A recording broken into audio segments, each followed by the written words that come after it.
아멘. 할렐루야. 예, 오늘 광고할 게 여러 가지가 있습니다. 광고 말씀 드리고 오늘은 저보다 더 귀하신 강사님 오셔서 하나님의 말씀 듣겠습니다. 23일, 10월 23일, 25일 수요일이죠.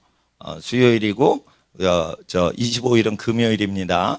23일 날 3시부터 5시까지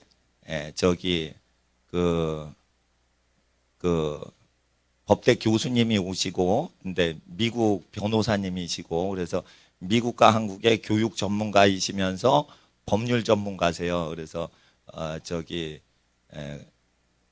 오셔가지고 학부형 아버님이신데, 학생 아버님이신데, 그 학생 이름은 이제 현수인데, 현수가 미국 명문대에 갔어요. 홈스쿨링하고. 그런데 이제 그 아버님이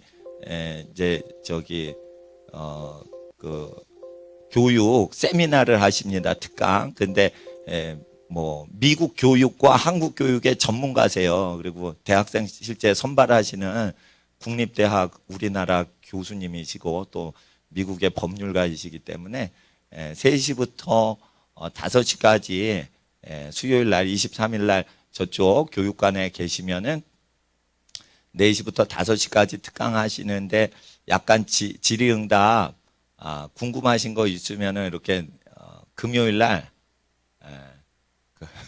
죄송합니다. 금요일 날 혹시 오시는 분들은 그거 써서 여기 제출해 주시면은 제가 그 교수님한테 보내드리겠습니다. 예, 그래서 홈스쿨 해가지고 아이가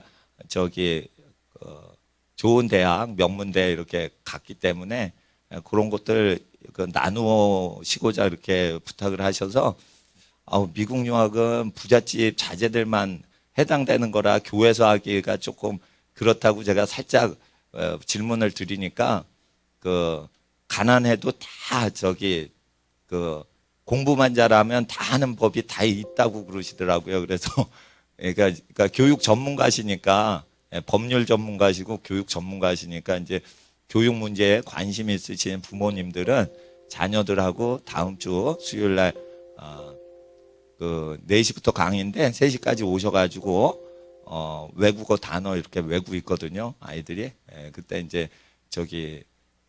강의를 들으시면 되겠고 또 질의할 거 있으면은 요번 주에 내일 모레 금요일까지 이렇게 적어서 질문 있으신 거는 이렇게 저한테 주시면 제가 그거를 사진 찍어서 보내드리겠습니다. 그러면은 도움이 되실 것 같아서 23일 그리고 23일에는 이제 아이들 예배와 선교 훈련 그렇게 하는 걸로 해가지고 제가 강사 안 서고 오늘도 다음 주 수요일도 제가 강사 안 씁니다.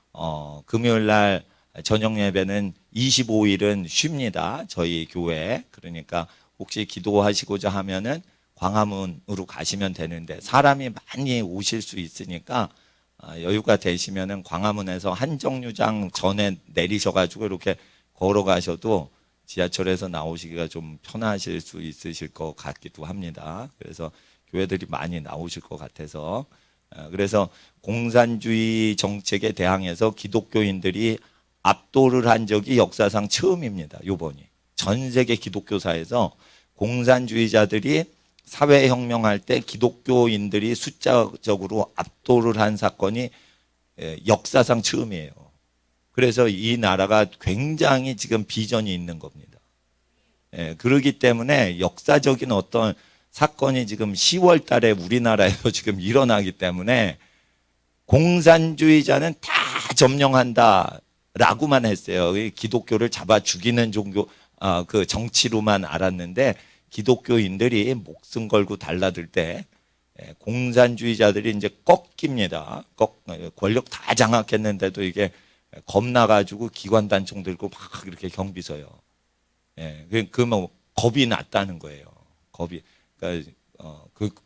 그래서 우리는 평화적으로 기도 모임을 갖는 거니까 그렇게 전국의 교회들 다 이렇게 광화문에 모일 때 25일은 쉬도록 하겠습니다. 그리고 3주 동안은 되도록 해외 선교사님이나 농어촌 목사님 모셔가지고 이렇게 특별 특강 강의를 이렇게 듣는 식으로 하나님 섬기는 그런 식으로 할 테니까 어떻게 하셔야겠어요?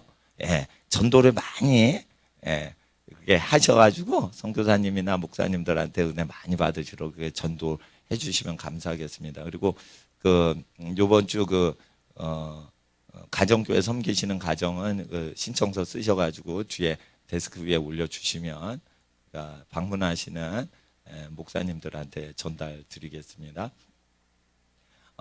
오늘은 귀한 저녁인데 아프리카 탄자니아에서 아프리카 선교 하시다가 귀국하셔가지고 이제 오늘 바쁘신데 저희 교회 와주셨어요. 김신일 선교사님 오셔서 아프리카 선교하셨던 얘기랑 어떻게 신앙을 갖게 됐는데 이제 아프리카 선교사님으로 헌신하게 됐는지 이렇게 귀한 간증과 하나님 말씀 저희가 듣게 될 때 우리가 박수로 환영해 주시면 감사하겠습니다. 할렐루야. 네.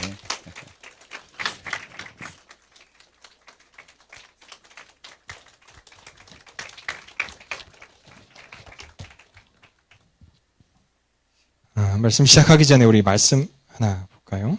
이사야서 6장 8절 한 절만 보겠습니다.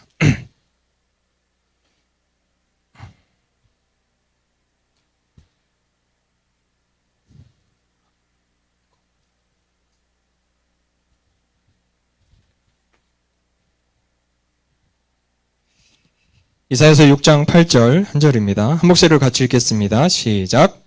내가 또 주의 목소리를 들으니 주께서 이르시되 내가 누구를 보내며 누가 우리를 위하여 갈고 하시니 그때 내가 이르되 내가 여기 있나이다 나를 보내소서 하였더니. 기도하겠습니다. 하나님 은혜를 감사합니다. 하나님의 뜻이 무엇이기에 이 귀한 자리에 이 미천한 종을 세우셨는지 저는 알지 못합니다. 하지만 미천한 종을 통해서 하나님께서 어떻게 소명을 갖게 하셨고 어떻게 선교를 하게 하셨는지 하나님이 어떻게 이 미천한 종을 통로로 사용하셨는지 그것을 잘 나누고 도전이 되는 시간 될 수 있도록 성령 하나님께서 우리를 인도하여 주시옵소서. 인간의 욕심, 인간의 자랑, 인간의 자랑거리 모든 것 주님 앞에 내려놓고 오직 하나님께만 영광이 되는 은혜의 시간 될 수 있도록 성령 하나님 저희를 친히 인도하여 주시옵소서. 예수님의 이름으로 기도드립니다. 아멘. 만나서 반갑습니다. 그리고 제가 이 자리에 설 줄은 꿈에도 생각 못했습니다. 이유는 여러 가지가 있는데요. 우리 이동호 목사님이 성경의 깊이나 넓이 그리고 영성, 기도의 영성에 있어서 한참 위신데 제가 아래서 들어야 되는데 위에 이렇게 세우시길래 잠깐 고민했습니다. 이거 내가 해도 되는 건가? 그러다가 이제 저보다 영성이 한참 높으신 분이 세우는 자리이기 때문에 순종하는 게 맞는 것 같다라고 제가 그저께 아침에 알겠습니다 하고 이제 이렇게 섰습니다. 오늘 이 시간은요, 하나님께서 어떻게 저에게 이제 아프리카 선교사라는 사명을 갖게 하셨는지와 또 아프리카에서 무슨 일을 하고 왔는지 그리고 여러분들이 전도하실 때 어떤 도전받을 만한 말씀이 있는지 함께 은혜를 나누는 시간 되었으면 좋겠습니다. 먼저 오늘 말씀을 읽었듯이 잘 아는 말씀이죠. 이사야가 소명을 받는 장입니다. 그래서 누군가가 저에게 선교사로 부르심을 받았을 텐데 그 부르심을 받았을 때의 소명이 어땠습니까? 라고 물은다면 저는 항상 이 말씀을 이렇게 같이 나눕니다. 우리에게는 누구나 소명자이죠. 소명자이죠. 그것이 가깝게는 우리 가족이 되었건 아니면 이웃이 되었건 아니면 어떤 국가가 되었건 아니면 땅끝까지 이르는 어떤 선교사의 사명이 되었건 우리는 누구나 하나님의 소명자인 줄로 저희가 믿습니다. 그렇기 때문에 저희가 이 자리에 있는 것이고요. 그렇기 때문에 저희가 항상 말씀 앞에 저희를 조아리는 게 되는 거죠. 그러면 저에게 특별하게 주시는 어떤 소명 그리고 이 자리에 앉아 계시는 여러분들에게 주어진 어떤 특별한 소명이 무엇인지 오늘 시간 그냥 저를 그냥 표본으로 삼아 그리고 저의 어떤 간증을 통해서 함께 여러분들도 도전받는 시간 되었으면 좋겠습니다. 우리는 누구나 소명이기에 하나님께서 우리를 부르신 그 소명에 순종하려는 열정과 의지가 있죠. 그러면 저는 이렇게 소명을 받을 때 누가 나를 위하여 우리를 위하여 갈고라고 했을 때 주님 내가 여기 있으니 나를 보내주시옵소서라고 고백했던 때는 중학교 3학년입니다. 여기 중학교 3학년이 있나요? 없죠? 중학교 3학년 어스름한 중학생들이 있을 텐데 중3이 죄를 지어봐야 얼마나 무슨 죄를 지었겠습니까?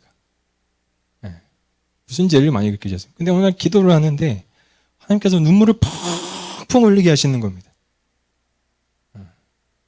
지금을 생각해보면 그런 것 같아요. 아담을 통해서 주어진 어떤 그 원죄 안에서 하나님 앞에서 내가 뭐 대역죄를 지진 않았지만 거룩하신 하나님의 존전의 앞에 섰을 때 내가 얼마나 큰 죄인인지를 깨닫게 하시는 그런 순간이었던 것 같아요.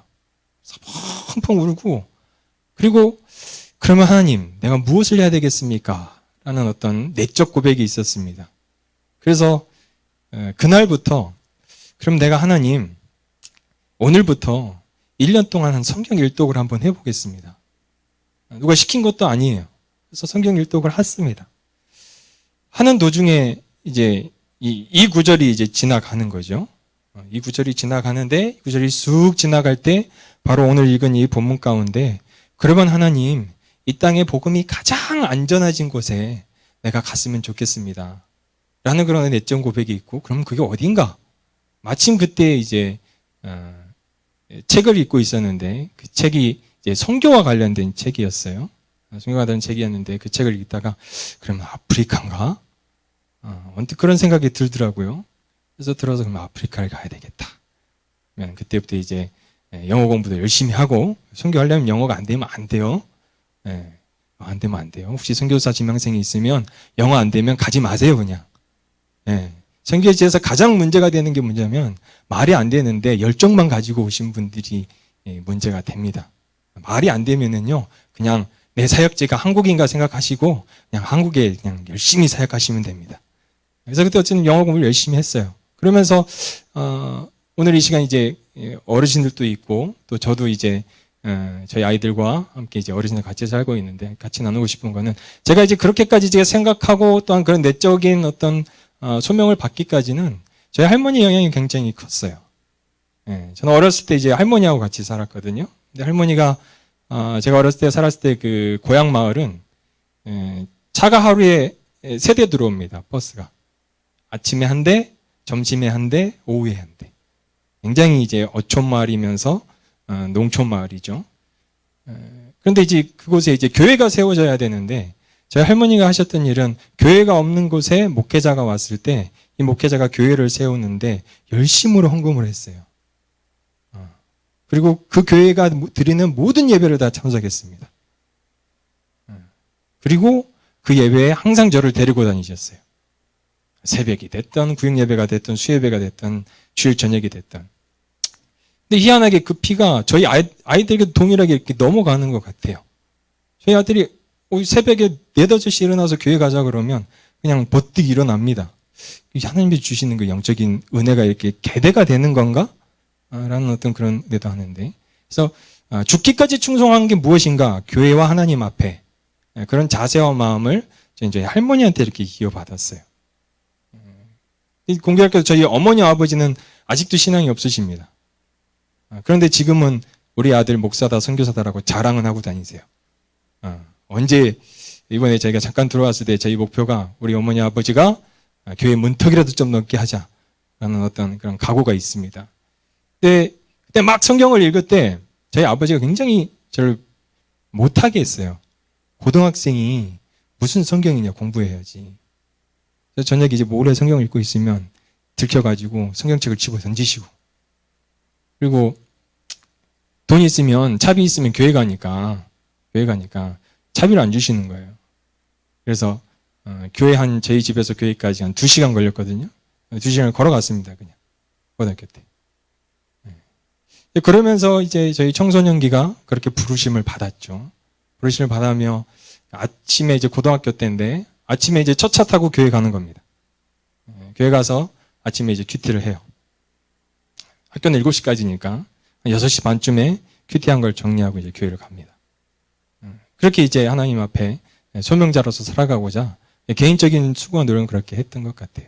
그래서 저희 소명이 이렇게 받기까지의 저희 할머니의 영향이 굉장히 컸고 또 그때 제가 다녔던 교회의 영향이 굉장히 컸습니다. 그래서 교회에서 저희를 지도해 주셨던 목사님의 영향도 굉장히 컸고요.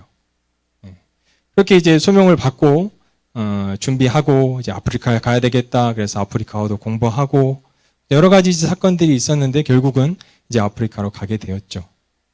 이제 잠깐 나누는 어떤 저의 어렸을 때의 간증입니다.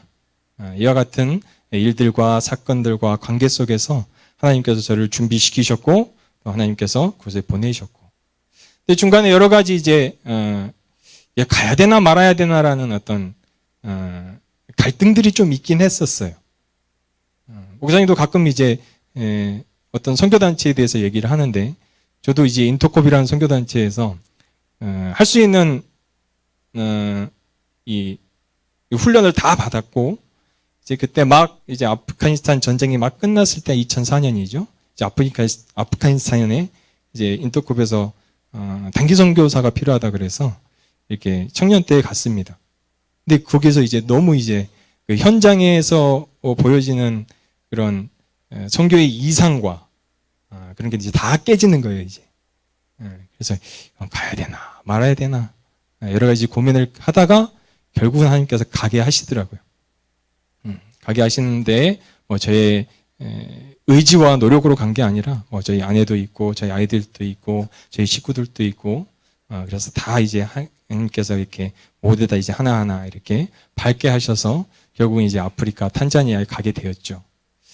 근데 이 자리에 앉아 계시는 여러분들 탄자니아 잘 모르시죠? 아프리카도 잘 모르시죠? 알아요? 아프리카가 좀 우리나라 사람들에게는 좀 미지의 세계이긴 합니다. 근데 여러분들은요, 항상 교회 오시다 가다가 그 아프리카 탄자니아를 보고 계셨어요. 네, 어디냐면, 여기 들어오다 보면 코너에 그 상가 건물에 카페가 하나 있죠. 나쿠펜다라는 카페. 그게 탄자니아에서 쓰는 스와힐리어로 I love you라는 말입니다. 예. 그래서 여러분들은요, 저를 만나실 운명이 계셨던 거예요. 저도 이제 교회 딱 들어오다 보니까 나쿠펜다가 있길래, 이게 뭐지? 예. 그 말이요, 그 탄자니아에서 쓰는 언어로 이제 I love you라는 이제 그런 스와힐리입니다. 그게. 그래서 오늘 이 시간 그곳에서 저희가 어떤 사역을 했고, 또 그 사역을 통해서 어떤 열매가 있었는지 제가 좀 PPT를 좀 가져왔어요. 그래서 탄자니아에 대한 이해, 그리고 아프리카에 대한 이해 잘 모르실 것 같아서 제가 좀 잠깐 소개시켜드리는 시간 갖도록 하겠습니다. 우리가 대부분 이제 아프리카를 생각하면 이런 이미지를 생각합니다. 그냥 찌질하고, 못 먹고, 질병 많고, 그래서 먹을 것도 없고, 그래서 흙집에서 살고, 그래서 아사로 죽는 아이들도 많고, 실제 이런 아이들이 살긴 합니다. 이런 아이들이 아직도 흙집에서 사는 아이들이 있고요. 아사할 정도는 아니지만 먹을 걸 풍부하게 먹지 못하는 아이들도 분명히 있습니다. 그리고 질병도 아직 현대의학으로 치료 못하고 해결 못하는 질병들이요 아프리카에서 많이 발생해요. 요즘 저희 나라에 아프리카 돼지열병 돌고 있죠. 그 바이러스는요 치료할 수 있는 백신이 아직 없습니다. 이제 야생 돼지를 통해 이제 돼지에게만 이렇게 옮기는 병인데 어떤 진드기 같은 거예요. 진드기 같은 것을 옮기는데 이제 아프리카에서 시작해서 이제 야생을 타고 이렇게 저희 나라까지 왔어요. 그래서 실제로 이제 아프리카가 가지고 있는 어떤 독특한 박테리아가 있는데 이 박테리아를 치료할 수 있는 현대의학이 아직 거기를 못 따라가는 부분들이 많이 있어요. 실제로 이와 같습니다. 그러면 이 친구들이 왜 이와 같은 운명에 처하게 됐을까? 그들의 선조대로 올라가야 합니다. 이게 어떤 배 안의 모습이에요. 배 안의 모습. 포르투갈, 스페인, 그리고 유럽에서 이제 사탕수수가 이렇게 유행이 되게 되죠. 그래서 한때는 이제 사탕수수가 은하고 설탕하고 무게가 은하고 설탕의 가격이 같을 때가 있었어요. 같을 때가. 근데 이게 사탕수수라는 게 굉장히 노동집약적 사업이죠. 농업이죠. 다 손으로 해야 됩니다. 씨를 뿌리고 거두어서 즙을 짜고 이걸 응고시켜서 만드는 것까지가 다 손으로 해야 되는 거예요. 그래서 노동력이 필요한 겁니다. 그래서 노동력이 필요하니까 그 노동력을 어디서 데려와요? 아프리카에서 다 데려가는 겁니다. 그래서 설탕이 이제 필요하다 보니까 또 설탕 산업과 연계돼서 커피 산업이 이렇게 발달하는 거예요. 커피 산업도 굉장히 노동 집약적인 산업입니다. 아직까지요. 아직까지.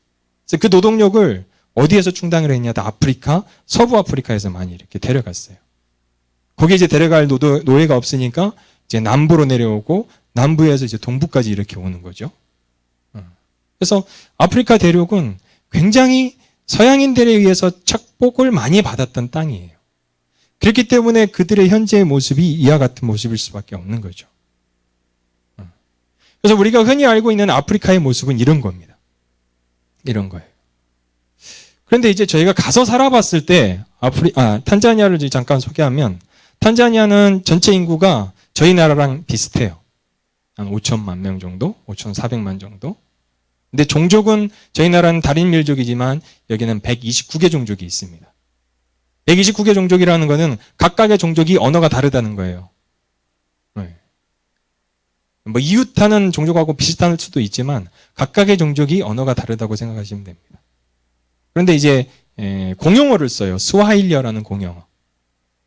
그래서 이제 그 교통어라고 하는데 교육을 할 때 쓰는 언어라고 하는데 그게 이제 케냐, 탄자니아, 그리고 우간다 이렇게 세 나라가 쓰는데 그 화자수는 한 1억 명 정도 됩니다. 굉장히 많은 화자수가 되죠.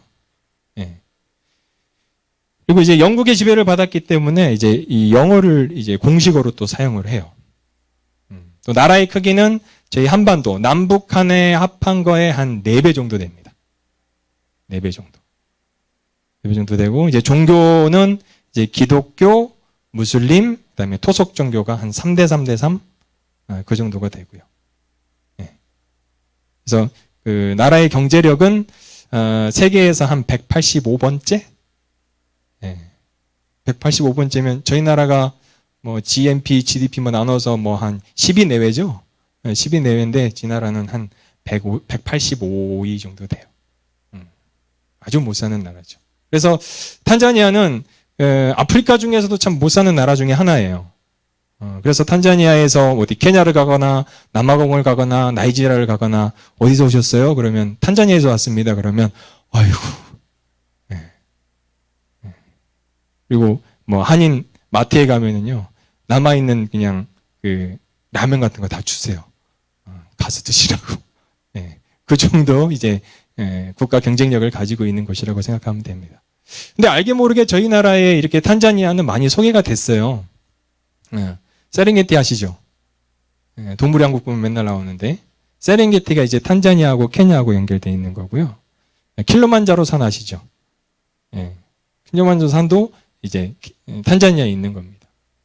그 얼마 전에 작년에 개봉했나요? 그 보헤미안 랩소디의 주인공, 머큐리, 머큐리가 이제 탄자니아에 있는 그 관광 섬인데, 그 잔지바르 섬인데 그쪽 출신이에요.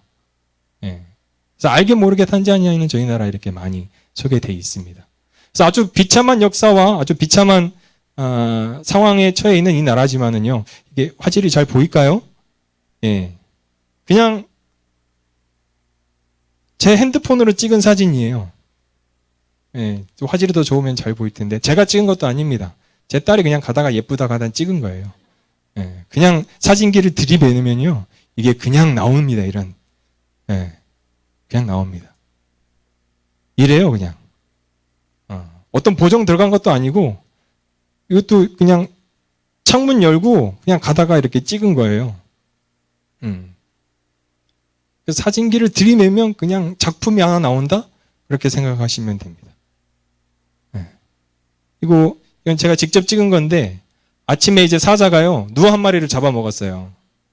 그래서 지금 너무 배부른 상태에서 그냥 저희가 오든 말든 그냥 유유자적하게 그냥 아침을 즐기고 있는 모습입니다. 그리고 여기는 이제 킬리만자로 산 이제 들어가는 입구인데요. 이 산 높이가 5,895m예요. 안 놀리시죠?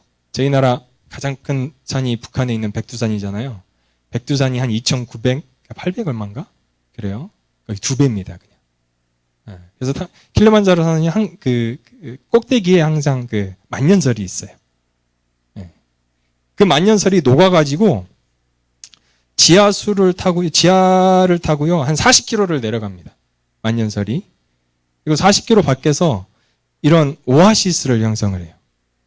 오아시스가 40km를 그냥 지하 안반수를 타고 쭉 내려가다가 갑자기 사막 한가운데에서 이 물이 팍 터져 나오는 거예요. 그래서 여기서 수영도 하고, 뭐, 나무에서 떨어지기도 하고 그런 장소가 이렇게 있습니다. 여기 보시면 이게 뭐냐면은요, 저희 주째 딸이 들고 있는 게 뭐냐면요, 망고입니다. 망고가 머리만 해요. 저희 딸 얼굴이 좀 작긴 하지만, 요럽니다. 이게 이제 얼마냐면 저희 나라 돈으로 한 500원 정도 돼요. 그냥 망고도 아닙니다. 애플 망고입니다. 이런 거 먹고 이제 한국에 왔더니 조그마한 그 필리핀 망고 팔더라고요. 먹을까요? 안 먹을까요? 안 먹습니다. 이만큼 풍성한 땅이에요. 풍성한 땅이라는 것을 제가 소개시켜 드리기 위해서 이런 사진들을 좀 보여주는 겁니다. 자연으로는요, 하나님께서 굉장히 축복을 내린 땅입니다. 그리고 그 파인애플을 먹고 그 위에 뭐라고 그러나? 그 순이라고 그러나요? 그 순을 그냥 이렇게 해가지고 땅에 놔두면 그게 자라가지고 또 파인애플이 열려요. 그만큼 풍성한 땅이고 하나님께서는 땅으로는요, 굉장히 축복을 주신 땅이에요. 굉장히. 그래서 앞에 봤던 사진, 뭐 아사에서 죽고, 뭐 난민촌에서 죽고, 그런 굉장히 극한에 있는 아이들에 대해서 이제 NGO 단체들이 이제 모금 위해서 사용하는 그런 거고요. 대부분의 사람들은 뭐 흙집에서 살았든, 아니면 가난한 촌동네에서 살았든, 뭐 아사할 정도는 아닙니다. 하나님께서 먹고 살게는 다 해주셨어요. 먹고 살게는. 이 나라의 문제가 뭐냐면요, 의식이에요. 의식. 저희 나라는 지금 뭐 서초동이 됐던, 아니면 광화문이 됐던, 뭔가 정치 지도자들과 나라의 지도자들이 잘못을 하면 국민이 일어나잖아요. 그러면 그 나라는 의식이 없습니다. 의식이. 정치 지도자들이, 어떤 총리가 5천억을요,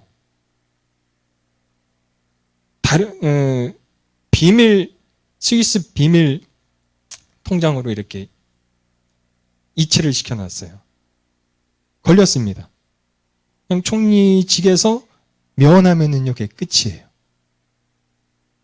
왜냐하면 연결돼가지고 고구마 뿌리라 그러나요, 그거를? 이거 하나를 들치면 이제 계속 나오기 때문에 들칠 수가 없는 거예요. 국가 지도자들이. 그래서 국민들의 의식이요, 굉장히 발달되지 않았어요. 문제는 그것이죠. 그래서 이 나라에, 이건 내가 없앴는데 왜 나왔지? 나왔으니까 그냥 하겠습니다. 저희가 2015년에 갈 때의 모습이 이거고요. 이번에 들어올 때 저희 모습이 이겁니다. 그래서 저희는 한 4년 반 정도 사역을 하고 들어왔어요. 이렇게 풍부한 땅에요, 가면은요, 뭐가 없습니다. 뭐가 없어요. 그냥 저희가 한국에서 눌렸던 거, 그다음에 문명 생활에서 눌렸던 거는요, 많이 없어요. 그래서 이발소를 가려고 해도 없습니다. 요즘에 뭐 인도 사람들하고 중국 사람들이 많이 와서 좀 생기긴 했는데, 그냥 커트 한번 하는데 4만 실링이니까 우리나라 또 한 2만 원 정도 돼요. 저 한국에서 이거 1,000원에 깎았거든요. 탄자니아에서 깎으면 2만 원에 깎아요. 그래서 뭐가 제가 들어갔을 때는 또 저희가 사역지가 뭐가 없으니까 이렇게 그냥 자급자족했어요. 이건 이제 저희가 들어가서 한 달이나 됐을까요? 저희 아내가 이제 저희 머리 깎아주고 있는 겁니다. 3시간 깎았어요. 3시간. 그 풍부한 땅이에요. 뭐가 없는 거예요. 그 풍부한 땅에. 그리고 이제 저희가 들어갔을 때 적응기인데, 지금 뭐 하고 있냐면 빨래 하는 겁니다, 지금. 전기도 약하고 세탁기도 없고 저희가 처음에 들어갔을 때 이제 묵었던 숙소가 저런 곳이었어요. 한 7평 될까요? 7평 되는데 거기에 이제 부엌이 있고 저 안에 보이면 이렇게 화장실 겸 세탁할 수 있는 곳이 있고, 그래서 저희는 이제 한국에 있으면 다 세탁기로 돌리잖아요. 손빨래 했어요. 한 4개월 정도. 하루 일과가 빨래로 시작해서 빨래로 끝났던 것 같아요. 저희 아내의 사역은. 하루 일과. 아침에 빨래하고 널었다가 오후에 빨래 걷고. 그 옆에 있는 사진은 이제 우산이 없는데 또 우기였어요. 그래서 어디 갔다 오는데 이제 차도 없고 걸어오는데 우기 따라지 비가 막 내리는 겁니다. 비가 막 내려요. 그냥 맞자 그냥. 그러고 막 그냥 뛰어다녔지 이렇게. 그 숙소 앞에 딱 와서 사진을 찍었어요. 우리 또 기념인데 한번 좀 찍어 놓자. 뭐 우산도 없고 세탁기도 없고 뭐 다 그래요. 그래서 이제 처음에 갔을 때 저희가 했던 게 이제 건축이죠. 가게 된 배경은 이렇습니다. 저희가 이제 파송 받기 전에 저희가 가기로 했던 이 사역지에 먼저 준비하셨던 사역자가 있어요. 2년 동안. 근데 이분이 개인적인 사정으로 못 가게 돼서 저희가 급하게 가게 됐습니다. 연결돼서 한 4개월 만에 나가게 됐죠. 근데 이제 가서 이제 저희가 살아야 될 집, 그리고 저희가 사역해야 할 이제 저희 학교 사역을 했는데 학교를 이렇게 셋업을 해야 됐는데, 처음에 갔을 때 이제 열심히 이렇게 땅을 파고 집을 지었어요. 저는 뼛속까지 문과거든요. 뭔 말인지 아세요? 저는 뼛속까지 문과입니다. 책상 앞에서 한 5시간, 6시간 앉아있는 거는 좀 어렵지 않아요. 근데 삽을 들고 뭐를 해라, 톱질을 해라, 못합니다. 군대에서도 하도 못하니까 이제 행정병하고 빼더니 결국 이제 전방에 올라갔을 때는 이제 운전병을 시키더라고요. 근데 선교지에 가니까 이걸 해야 되더라고요. 물론 제가 뭐 처음부터 끝까지 다 지은 건 아니지만, 밖에 나가서 삽을 들고 땅을 파고 시멘트를 바르고 그런 일을 했어요. 이때 이제 저희 아이들은 이렇게 놀았습니다. 애들. 다 모래땅이거든요. 모래땅에 그냥 와서 공사장에 와서 벽돌 갖고 놀고 모래 가지고 놀고 그래요. 그리고 학교 갔다 와서도 가방 던져놓고요, 딴 데 안 갑니다. 그냥 놀이터로 나가요. 모래밭에서 그냥 맨발로 노는 겁니다. 그냥 자연을 벗삼아 노는 거죠. 이렇게 했고, 이제 저희가 유치원 광경인데 유치원이 이렇게 했고요. 이게 이렇게 바뀌었고, 이렇게 바뀌었고, 이게 이제 중앙 정원입니다. 중앙 정원인데 여기가 이제 유치원, 여기가 초등학교 이렇게 있어요. 건축을 이렇게 하면서 또 이제 반대쪽에서 또 했던 게 이제 교사 교육입니다. 교사 교육. 학교라는 선교의 타이틀을 달고 시작했기 때문에 이제 학교로는 이제 아이들이 있어야 되지만 먼저 이제 교사가 중요하잖아요. 그래서 교사들을 이렇게 채용을 해서 교사 교육을 했습니다. 저는 이제 기독교 세계관과 그다음에 선생님으로서 또 크리스천으로서 아이들을 어떻게 가르칠 것인가, 어떤 그런 세계관 쪽으로 이제 얘기를 많이 했고, 이제 저희 아내는 본인의 전공을 살려서 아이들을 어떻게 가르칠 것인가, 실질적인 부분에 있어서 선생님들을 이렇게 교육을 시켰죠. 이렇게 교육을 시키고 내려가야죠. 이때 이제 저희와 함께 교육을 받았던 우리 학교의 기둥과 같은 선생님들과 스태프들 이렇게 있습니다. 몇 명 빠지긴 했는데, 아프리카 사람들 하면 굉장히 미개하다고 생각하지 않습니까? 근데 아프리카 사람들이 가까이 보잖아요. 굉장히 잘생겼고요. 굉장히 예쁩니다. 눈이요, 제 눈도 상당히 큰 편이거든요. 제 눈에 한 1.5배는 돼요. 1.5배는 되고, 이 속눈썹이 얼마나 기냐면 한 보통 우리 동양 사람들의 3배는 깁니다. 이렇게 밑으로 내가지도 않고 이렇게 말렸어요. 이렇게 굉장히 튼튼하고 육체도 튼튼하고 잘생기고 예쁜 우리 스태프들입니다. 이게 이제 저희가 2015년 3월에 들어갔는데 2016년 1월에 이제 저희가 이렇게 개교를 했어요. 똘망똘망한 아이들. 요게 이제 저희 둘째 딸. 그리고 나머지 우리 친구들.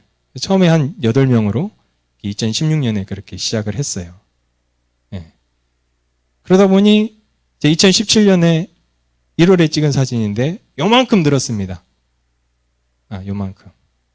그래서 이게 좀 배경이 조금 필요한데 이제 제가 여기 가기로 결정을 하고 이제 답사를 갔는데 사역을 뭐를 할까 이제 여러 가지 고민을 하다가 이제 건물은 조금 지어져 있었어요. 유치원하고 초등학교 건물은 이렇게 지어져 있었는데 그 대상을 정하는데 이 지역 자체가 이제 탄자니아 중산층이 많이 사는 그런 지역이었습니다. 그런데 이제 교육이 봤더니 공립학교는 한 반에 한 150명이 들어가요. 공립학교는 150명이 들어가는데 그 교실 크기는 저희 나라 초등학교 크기랑 약간 비슷합니다. 거기에 150명이 들어가니까요. 애들이 의자가 없고요. 책상이 없어요. 의자가 없고 책상이 없습니다. 그러면 이제 3학년이 되면 아이들한테 의자와 책상을 줘요. 이제 그때는 공부를 시작할 때니까. 예. 그래서 공립학교를 이렇게 하자니 이건 너무 이제 그 지역의 니즈에 맞지 않고 그래서 중산층을 상대로 이렇게 해야 되겠어서 시작했던 이제 학교예요. 그래서 2017년 이제 2년 후에 이렇게 됐죠. 그리고 이게 2018년 작년 1월의 모습이에요. 아이들도 많이 들고 선생님들도 많이 들고. 그리고 이게 올해 1월에 찍은 사진입니다. 이제 그래서 거기서 한 아이들이 한 100명 정도, 선생님들, 스태프들 한 20명 정도가 학교에서 지금 열심히 공부도 하고 아이들을 가르치고 있는 그거예요.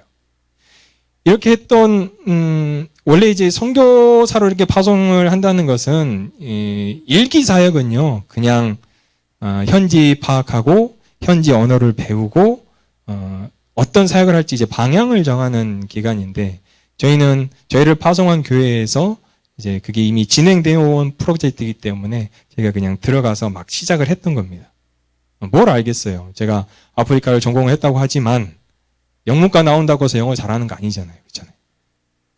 그래서 이제 기본 문법만 알고 들어가서 이제 말 배우면서 이제 건축도 하고 이제 선생님들 교육도 시키고 저희 아내랑 같이 선생님 교육도 시키고 이렇게 했는데 하나님께서 가장 우리에게 축복을 주셨던 거는 아주 신실한 선생님들을 보내주셨어요. 신실한 선생님들. 해외 생활에서 특히 선교 사역을 할 때요 가장 중요한 거는 어떤 동역자를 만나느냐가 굉장히 중요합니다. 선교사가 할 수 있는 것은요 굉장히 한정적이에요. 왜요? 아무리 언어를 많이 배워도요 그 사람들의 마음과 그 사람들의 사고와 그 사람들의 세계관을 이해하는 데는 한계가 있습니다. 결국은 누가 현지 지도자로 세워지느냐가요 그 사역의 성패를 나누는 거예요. 전략상으로 따지면. 근데 이때 저희가 들어가서 어떤 선교 훈련을 받은 것도 아니고 언어 공부를 열심히 했던 것도 아니고 그냥 들어가서 막 부딪히면서 하는데 하나님께서 저에게 축복을 주셨다는 것은 현지 지도자들을 이렇게 붙여주시는데 아주 신실한 사람들을 붙여주시는 거예요. 그래서 학교가 이렇게 소문도 나고 아이들도 더 오게 되고 이렇게 됐습니다. 이 중에서 이제 제가 이제 2명의 사람을 이렇게 소개시켜 드리고자 하는데 이제 학교다 보니까 이제 가두리 양식을 하는 거잖아요. 그래서 선교에서 이 학교 사역이라는 게 이래서 좋구나라고 이제 생각을 하는 게 학교라는 건 이제 자기가 가고 싶어서 오는 거잖아요. 그래서 저희 아이들이 이렇게 올 때는 항상 저거를 합니다. 점검을 합니다. 이게 무슬림이 됐던 토종 종교를 가지고 있던 캐톨릭이든 기독교인이든 우리는 종교 교육을 할 건데 기독교 교육을 할 거다. 서약을 받습니다. 이렇게 서약을. 그러면 이제 학교가 굉장히 이제 소문이 나고 좋다고 그러면 무슬림 아이들도 막 이렇게 보내요.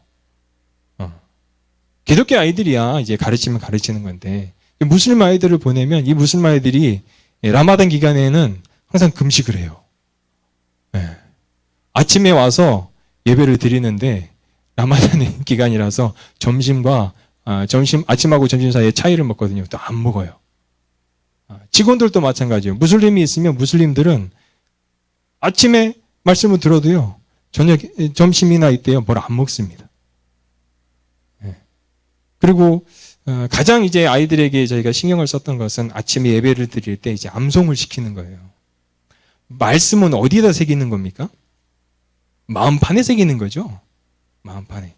마음판에 새길 때 가장 중요한 거는 어렸을 때는 그냥 무조건 암송을 시키는 겁니다.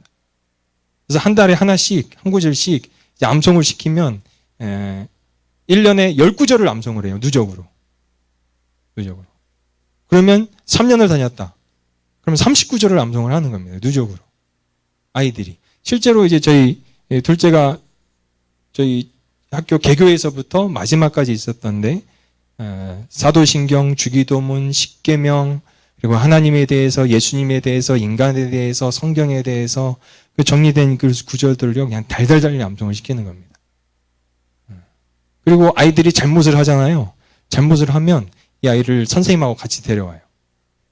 십계명 판이 각 반마다 이렇게 있는데 십계명 판 앞에 서요. 너 이 잘못했는데 여기에서 뭐 잘못했어? 너 친구한테 욕했지? 욕한 거는 살인이라 그랬어. 십계명 범하면 돼, 안 돼? 안 돼. 너 친구 아스케끼 했다 그랬는데 그거 간음하지 말라고 하는 그 명령 어긴 거야. 선생님하고 같이 이렇게 교육을 시키는 거예요. 그러면 선생님들이 아이들한테도 교육이 되지만 선생님들한테도 교육이 됩니다. 그게. 제 이동 목사님 좋아하는 이유 중에 몇 가지가 있는데요. 하나가 십계명 강조하시는 거. 그리고 산상수훈 강조하시는 거. 저는 원래는 이제 순복음에서 저희 할머니가 이제 순복음이었기 때문에 저는 순복음교회에 어렸을 땐 다녔습니다. 그래서 시골교회다 보니까 뭐 건반도 없고요. 뭐 음악이 없어요. 부흥회 할 때는 뭘로 하냐면 북 치면서 합니다. 북 치면서. 그 북을 제가 쳤습니다. 초등학교 때. 원래 이제 순복음 출신인데 이제 서울로 이제 전학으로 왔는데 장로교를 갔어요. 장로교 중에서도 합동. 합동. 또 합동에서 하는 그 신대원을 또 나왔죠.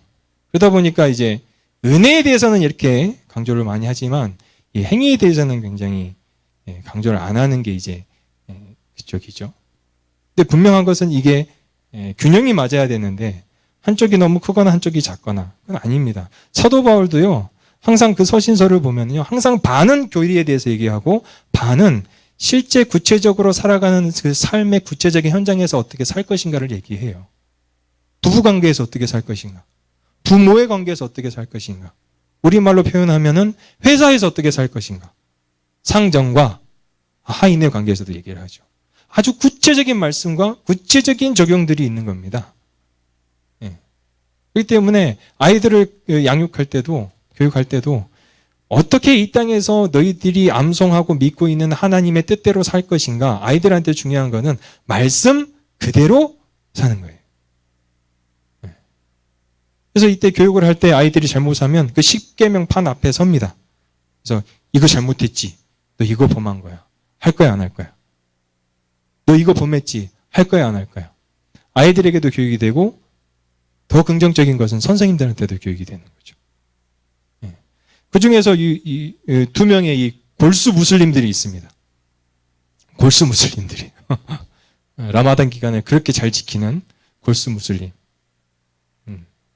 이 친구는 저희 사역 초기부터 저희와 함께 학교 일을 도와줬던 운전도 하고 또 일이 있으면 이렇게 뭐 고칠 게 있으면 고치고 그런 친구인데 라힘이라는 친구예요. 무슬림은 무슬림 나름대로의 이름이 있습니다. 저희는 이제 들으면 이 친구가 이름을 들으면 이 친구가 무슬림인지 크리스천인지 이제 구별이 돼요. 살다 보면. 그러니까 라힘도 이제 주로 이제 무슬림들이 짓는 이름이에요. 그래서 저희가 이제 나올 때 이 친구한테 이제 라마단까지 막 끝났을 때입니다. 막 끝났을 때 이 친구를 이제 제가 부르고 얘기를 하죠.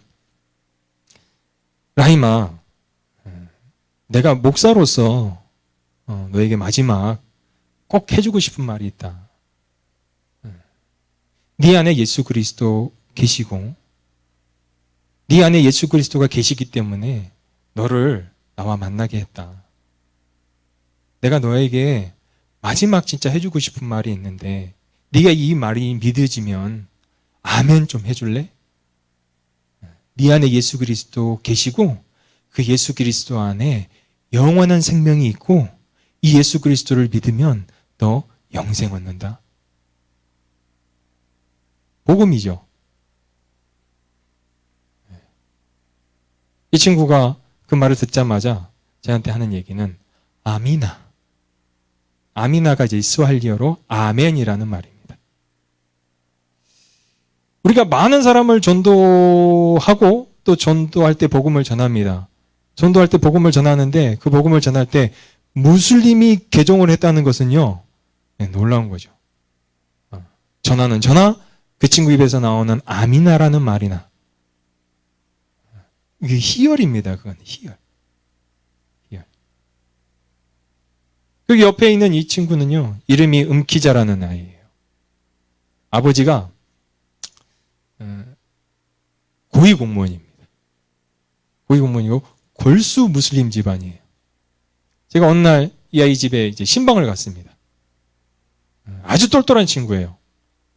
저희 둘째도 굉장히 똘똘했는데 저희 둘째보다 더 똘똘해요. 항상 1등이었어요. 암송도 제일 잘해요. 네, 암송도 제일 잘해요. 근데 무슬림이에요. 그래서 이제 이 친구 집에 제가 신방을 갔습니다.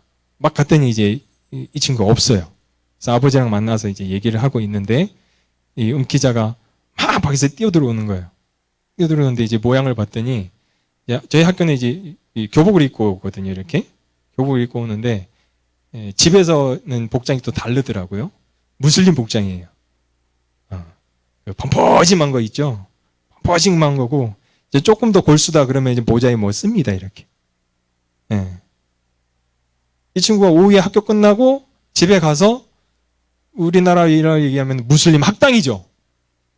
무슬림 학당에 가가지고 공부를 하고 오는, 무슬림 공부를 하고 들어오는 거예요. 이 친구가. 그렇게 암송을 똘똘하게 잘하는 친구가 집에만 들어가면 무슬림. 이 아이가 너무 똘똘하고 또 암송도 잘하고 해서 저희 아내가 굉장히 이뻐했어요. 그러면서 이제 마지막 저희가 정리하고 나오면서 방학식이죠. 방학식 때 이 친구한테 제가 꼭 점검을 해야 되겠더라고요. 점검을 해야 되겠더라고요. 그래서 방학식 날 아이들 다 앉으면서 기도해주고 이 친구한테는 가슴에 손을 탁 얹고요. 제가 이렇게 있어요. 똑같이 했죠. 이제 라임하고 똑같이. 야, 기자야. 너 알지? 나도 음충가지의 목사입니다.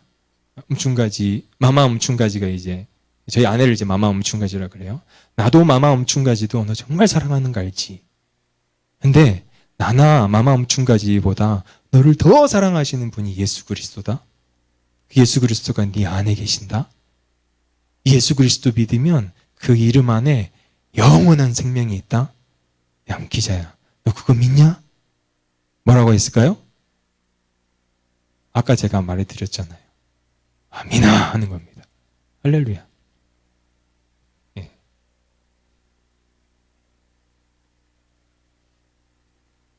탄자니아 이제 사역을 정리하면서 그리고 저희 마음 가운데 이 두 친구뿐만 아니라 나머지 친구들도 있어요. 이렇게 마지막 신앙을 점검하고 온 친구들이 있는데 지금도 아침에도 꿈을 꾸는데 이제 탄자니아 꿈을 꾸더라고요.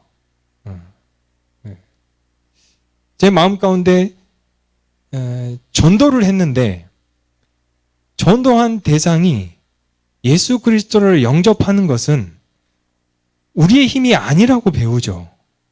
또 그게 사실입니다. 그리고 고린도전서 1장 21절의 말씀에는요. 하나님의 지혜에 있어서는요. 세상이 그 지혜를 깨닫지 못합니다. 때문에 전도에 미련한 것이라고 그래요. 전도에 미련한 것으로 하나님을 깨닫는 지혜를 하나님께서 주신다고 얘기를 하시는 거예요. 경험해 보셨습니까? 보셨습니다. 그리고 이제 어떻게 보면 저희가 조금만 자랑하겠습니다.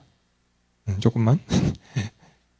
4년 반 동안 이렇게 사역을 할 수 있었던 것은 하나님의 전적인 은혜고 하나님께서 같이 하게 해주신 그 현지 지도자들이 있었기 때문에 저희가 이 사역을 할 수 있었지만 결국은 이 사역을 이제 궤도에 올랐습니다. 사역이 궤도에 올랐는데 이때 이제 여러 가지 사건들로 저와 저희 아내와 여러 가지 이제 사건들을 통해 이거를 이제 계속 해야 되나 아니면 여기서 멈춰야 되나라는 어떤 결정의 순간이 왔어요. 왜냐면 이제 학교가 이제 궤도에 올랐다는 거는 탄자니아 정부는 민주주의를 지향하고 있지만 아직도 사회주의입니다. 토지의 소유권이요 개인에게 있지 않고 국가에 있어요. 국가에 있어요. 그래서 임대를 해주는 겁니다. 이렇게. 사회주의 국가가 하는 교육의 방식은요, 방책은 우미나 정책을 써요. 우미나. 자기들이 하고 있는 어떤 기득권을 절대 내려놓지 않으려는 그리고 국민의 의식의 수준이 이렇게 상승을 하면 뒤집어 엎어버리니까요. 그래서 우미나 정책을 합니다. 그렇기 때문에 외국인에게 이게 학교 등록을 잘 안 해줘요. 외국인에게. 근데 학교 사역이 이제 궤도에 올랐다는 거는 저도 이게 과연 될까라는 의심을 많이 했지만 학교가 등록이 됐어요. 교육청에. 되기까지 뭐 여러 가지 사건이 있는데 교육청이 저희가 있었던 지역보다 차를 타고 한 11시간을 가야 돼요. 교육청이. 그러면 거기를 무슨 서류가 있으면 저희 나라 같은 경우는 뭐 세종에 청이 있어서 그냥 팩스나 뭐 메일로 주고를 받잖아요. 얘는 직접 들고 가야 돼요. 직접 들고 가야 되는데 가서 또 담당자가 없어요. 다음 날로 기다려야 돼요. 올 때까지. 그걸 이제 몇 번을 하면서 뭐 저희 나라로 하면 교육부 뭐 차장 정도 될까요? 뭐 이런 사람들 만나고 해서 결국은 이게 학교 등록이 됐습니다. 등록이 되고 또 등록이 되다 보니까 학교가 또 이제 더 소문이 나고 이때 이제 여러 가지 사건들로 이제 저희 가정에 이제 고민이 되기 그리고 결정의 순간이 왔는데 이걸 계속 할 것인가 말 것인가. 계속 할 것인가 말 것인가. 사역으로 보면 4년 반 동안 이렇게 된 거는 하나님께서 하신 일이지만 겉으로 이렇게 드러내고 얘기하면 굉장히 빠른 시간 내에 이제 사역이 궤도에 오른 것이죠. 고민이 들어왔죠. 결정의 순간에. 그러면서 고민을 했던 게 이제 제가 웬만하면 현지인들 사진 잘 안 찍는데 이 사진은 제가 좀 기억을 하고 싶어서 일부러 찍었어요. 이 사진은. 굉장히 나이가 많아 보이시잖아요. 근데 나이는 한 저랑 비슷합니다. 보통 되게 보면은요. 저랑 비슷합니다. 비슷한데 이제 제가 시내에 볼 일이 있어서 이제 차를 타고 이렇게 나가는데 이 아저씨가 제 차 옆에서 이렇게 뭐 이런 모습을 많이 봤죠. 많이 봤는데 이 순간 저에게 딱 오는 뭔가 영적인 마음, 생각 이게 들리는데 나이도 나랑 비슷한데 이 사람은 지금 시내에 볼 일이 있어서 같이 나가는 길인데 나는 이 사람이 평생을 벌어도 탈 수 없는 그 차를 몰고 나가고 있고 그렇게 좋은 차도 아니지만 근데 이 사람은 지금 끼니 때가 돼서 검은 봉지에 생선 한 마리하고 이 사람들이 주로 먹는 우갈리라고 옥수수 가루를 이렇게 갈아가지고 그거를 물에 불려가지고 이렇게 으깨서 먹는 게 있어요.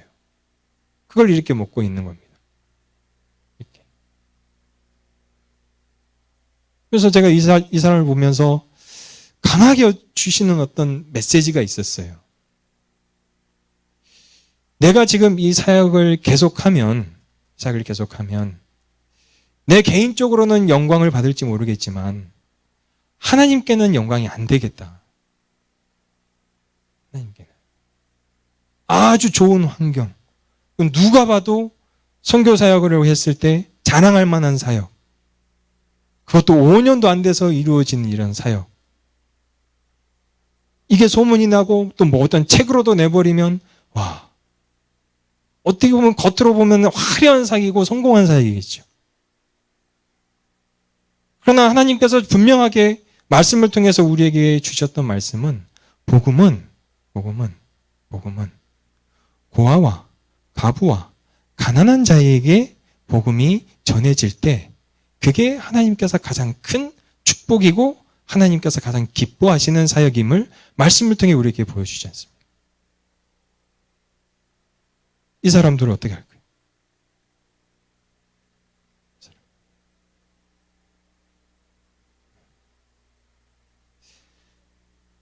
그러면서 제가 이제 결정을 하고 이렇게 들어오게 됐습니다.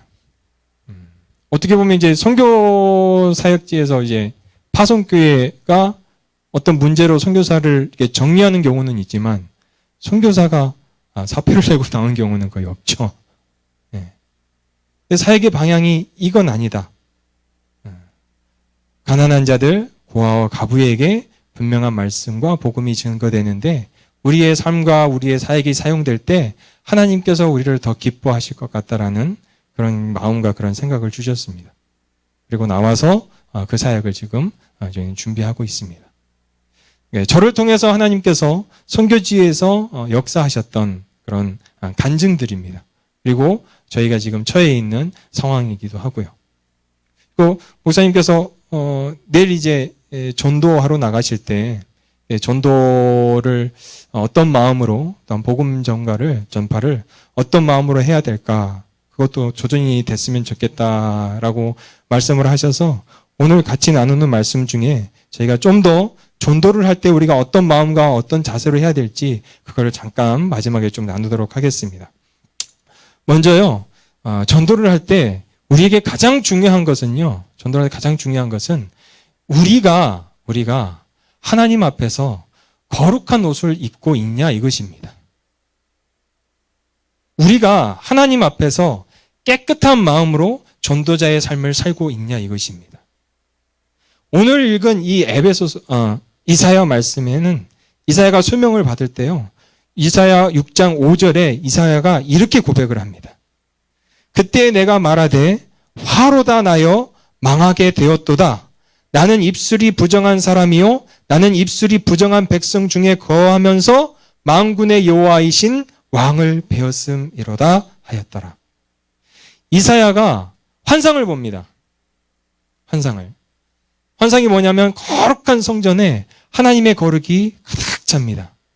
그리고 하나님을 호위하는 천사들, 스랍들이요 그 주위에서 거룩하다 만군의 여호와여 거룩하다라는 찬양을 부릅니다.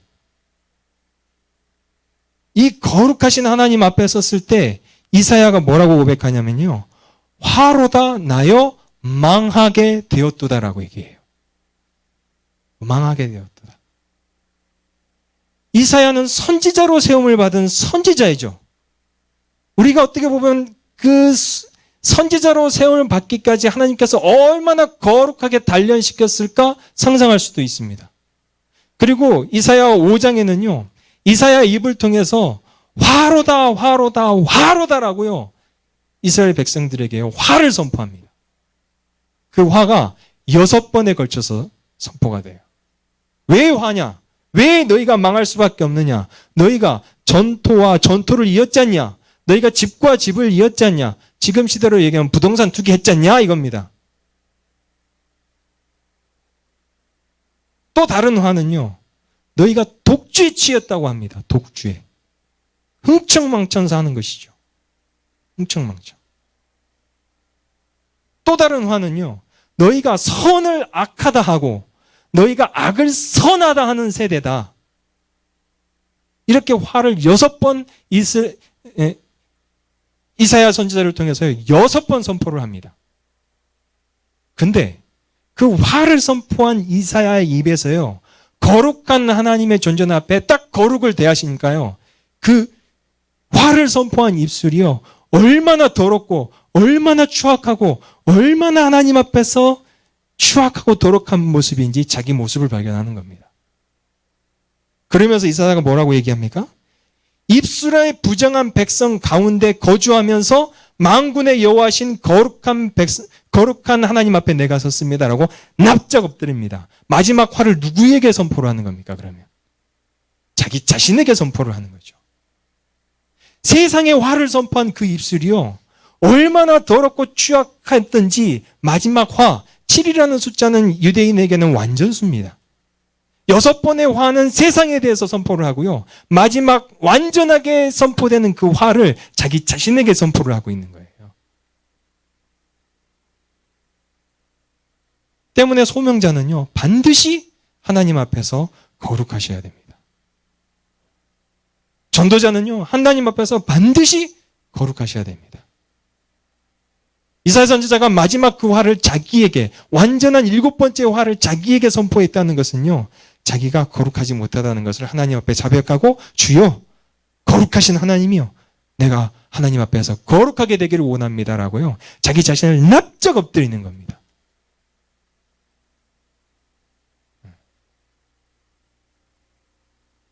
전도를 할 때 그래서 자랑할 게 없습니다. 제가 조금 자랑하겠습니다라고 얘기했지만은요, 사역에 대해서 이렇게 사역을 했습니다라고 제가 얘기를 한 것이지, 이것을요, 자랑하고 싶어서 얘기하고 싶은 게 아니에요. 소명자, 전도자는요, 반드시 겸손하셔야 되고요, 거룩하셔야 됩니다. 금그릇을 쓰시겠습니까? 은그릇을 쓰시겠습니까? 질그릇이라도 깨끗한 그릇을 쓰시는 게 하나님의 원리이고요, 하나님의 방법입니다. 우리가 소명자로서, 또 전도자로서요, 반드시 하나님 앞에 우리를 먼저 점검하고 나가셔야 됩니다. 거룩. 그게 마음의 거룩이든 육체의 거룩이든, 이 거룩, 이 깨끗함이 없이는요, 아무리 위대한 사역, 아무리 화려한 사역을 해도요, 결국은 하나님 앞에서요, 아무 기쁨이 아니라는 거예요. 그리고 그 깨끗한 그릇을, 그 거룩한 구슬을 들으셔서요, 단 한 영혼을 구원하더라도요, 하나님께서 가장 기뻐하시는 영혼을 부르십니다. 믿으십니까? 예. 그리고 또 하나 기억해 주실 것은, 우리 전도자들에게요, 하나님께서 권세를 주셨다는 거예요. 거룩하고 깨끗한 이 전도자들에게 하나님께서 권세를 주셨다는 겁니다. 우리는 자꾸 뭔가를 열심히 하려고 하는 육체적인 열심이요, 우리 안에 들끓습니다. 삽질을 해도요, 내가 한 거고요, 벽돌을 쌓아도요, 내가 한 거고요, 결국은 그 자랑이, 그 영광이 누구에게요? 내가 전도했더니 음키자하고 라임이 변화받았어요. 그 내가 한 겁니까? 하나님이 하신 겁니까? 하나님이 하신 겁니다. 근데 그 권능을 누가 주신 거라고요? 그래서 전도자에게는요, 하나님께서 반드시 권능을 주십니다. 그게 입술의 권세든 육체의 권세든.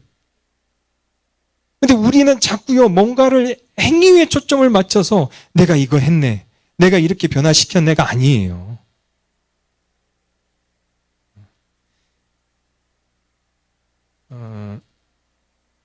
우리가 이제 복음을 전할 때, 또 선교와 관련됐을 때, 또 전도를 할 때 많이 이제 생각하는 구절이 마태복음 28장 마지막 부분이고요, 사도행전 1장 8절입니다. 사도행전 1장 8절 혹시 암송하십니까? 오직 너희에게 성령이 임하시면 너희가 뭐를 받고요? 권능을 받고. 뭐가 먼저입니까? 가는 게 먼저입니까? 권능을 받는 게 먼저입니까? 권능을 받는 게 먼저예요. 전도자에게는요, 하나님께서 반드시 권능을 주십니다. 성령을 통한 권능. 그게 입술의 권능이 됐든 어떤 권능이 됐든 그 권능을 주시는 겁니다. 권능을 받고 그 다음에 유대와 예루살렘과 사마리아와 땅끝까지 이르러 내 증인이 되는 겁니다. 전도를 하러 가실 때 그 권능이 있다는 것을 믿으십시오. 또 마태복음 마지막에는요, 우리는 이 구절을 많이 암송해요. 그러므로 너희는 가서 아버지와 아들과 성령의 이름으로 세례를 베풀고 내가 너희에게 분부한 모든 것을 가르쳐 지키게 하라라고 얘기했죠. 다 행위에 맞춰 있어요, 전도에. 그러나 이 명령을 하시기 전에 그 앞단락에 예수님이 뭐라고 말씀하신지 아십니까? 하늘과 땅에 있는 모든 권세를 나에게 주었다. 그러므로 너희는 가라고 얘기하는 거예요. 그러므로 하늘과 땅에 있는 모든 권세를 예수 그리스도 안에 주셨고, 이 예수 그리스도의 이름을 가지고 예수 그리스도 안에 있는 보혈의 피와 복음의 사명을 가지고 가라 이겁니다. 그럴 때 뭐가 나타난다고요? 예수 그리스도의 권능이 나타나는 겁니다. 예수 그리스도의 권능. 그래서 전도자가 반드시 기억해야 될 것은요, 두 가지입니다.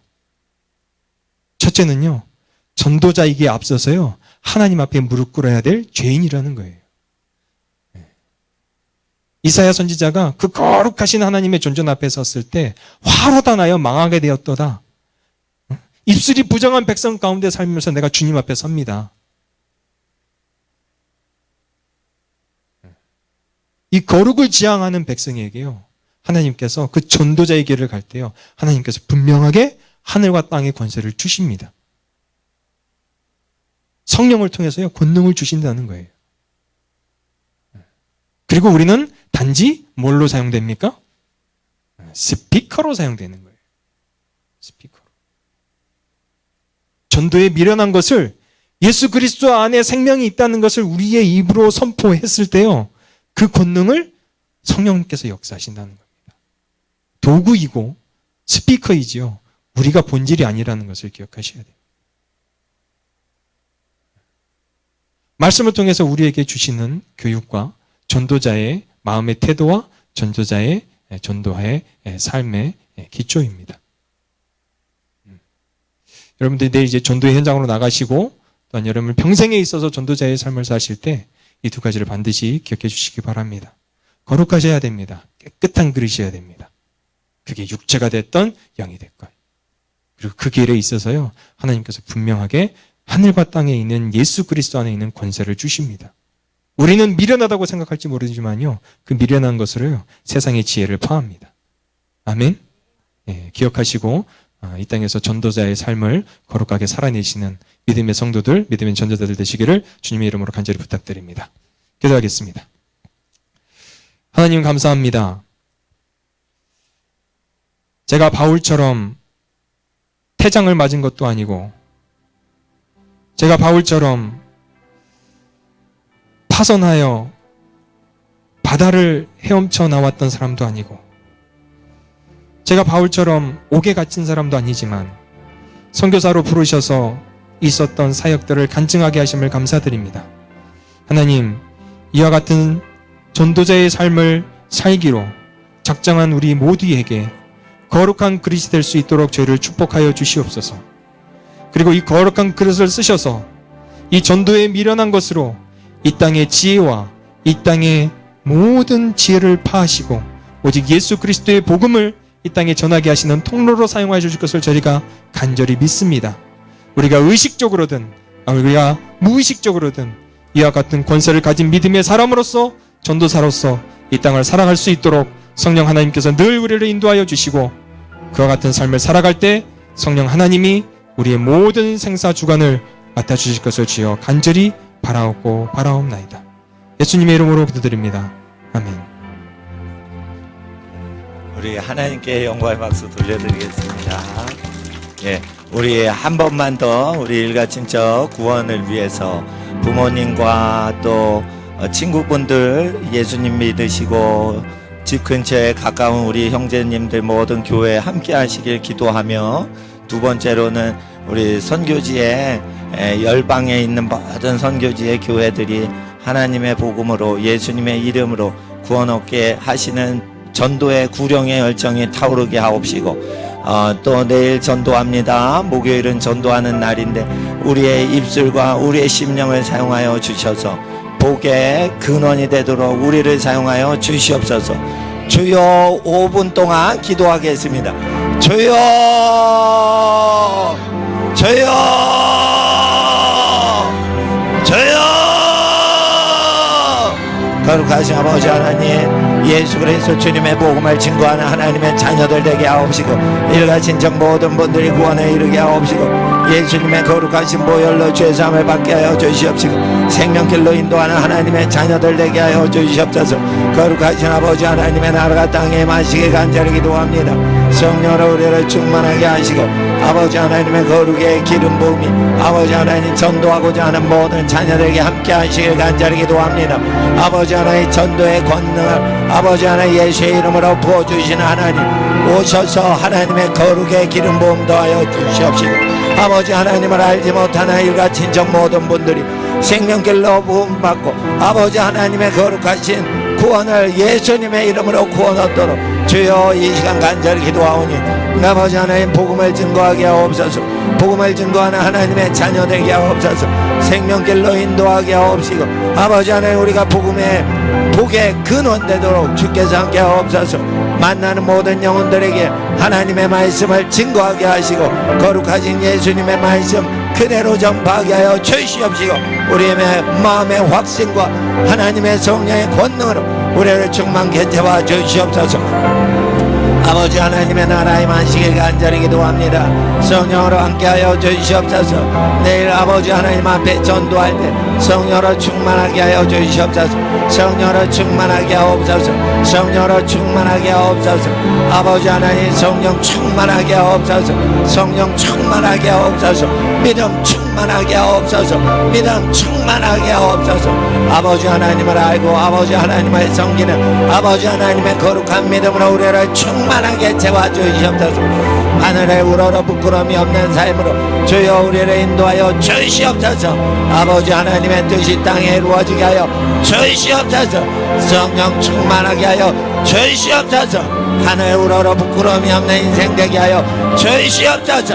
아버지 하나님 화로다 내 영혼아 아버지 하나님 앞에 회개하며 거룩을 사모하는 아버지 하나님의 기름 부음을 아버지 하나님 모든 자녀에게 부어 주시옵소서.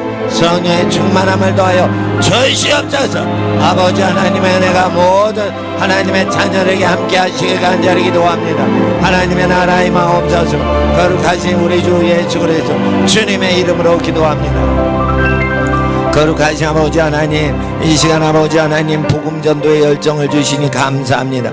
예수님의 이름의 권세 기름 부음을 우리에게 주신 은혜 감사합니다. 예수님의 보혈로 만백성 구원하시고 죄사함 받게 하시고 거듭나게 하시는 예수의 이름의 권세로 동행하여 주시옵시고 아버지 하나님 복음을 증거할 때 어떤 분을 만나건 그 영혼을 하나님 아버지께로 인도하고 예수님의 말씀을 담대하게 증거하는 하나님의 믿음 소망 사랑으로 충만하게 하옵소서. 사랑하는 일가 친척분들을 위해 기도합니다. 생명길로 인도하옵소서. 복된 길로 인도하옵소서. 진리와 영생의 길로 인도하옵소서. 기록된 하나님의 말씀을 그대로 증거하도록 성령님 우리와 함께하여 주셔서 아버지 하나님 무엇을 먹을까 입을까 기도하지 아니하고 모든 하나님의 나라와 의를 위해 기도할 때 모든 것을 하나님 여기 있는 가정에 다 더하여 주시옵시고 성읍을 주시옵시고 가정의 집을 주시옵시고 직장과 모든 것을 더해 주시는 모든 것을 이루실 때 복음을 증거하고 하나님의 사랑을 증거하는 여기에 모든 가정에 다 더하여 주시옵시고 오직 우리는 예수 그리스도의 나라와 의만을 구하는 복된 성도들의 집안 되게 하옵시고 자녀와 자손대대 하나님의 영광을 선포하고 하나님의 은혜와 축복에 감사하는 하나님의 거룩한 자녀와 자손대대 되도록 복을 더하여 주시옵소서. 귀가하시는 모든 가정의 가족들 어디에 있건 해외에 계시건 지방과 서울과 군복무 어디에 계시건 하나님의 모든 일가족들 하나님 생명길로 인도하시고 평안과 구원의 복으로 함께하여 주시옵소서. 모든 가정 축복하올 때 우리 주 예수님의 이름으로 기도드립니다. 아멘. 우리 다시 한번 주여 부르짖고 귀가하시면서 기도하시겠습니다. 주여 주여